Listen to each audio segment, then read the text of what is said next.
My name is Aaron Sherman. I'm with Thompson Building and Associates. Been on the team for about 6-7 months now. We're doing fire restoration in this 2-unit home. Right now, at the moment, I'm peeling the bathroom floor, the linoleum up to get all that replaced. Just pretty much doing the demo to get everything ready for new seal coat and things of that nature to start moving this job along. This fire job actually involved 2 homes, so this is the second home that we were actually demoing in the first few clips. And then we're going to be moving on to the other home, which is where the fire actually originated from. When it comes to fire restoration jobs, we want to make sure that the scene is secure.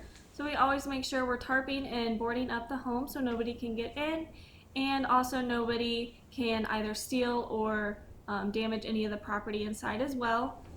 As you can see in this kitchen, this is the home where it actually originated from. The roof and the ceiling has been covered in black smoke, and then outside you can see where we came in and we tarped and boarded up for them as well.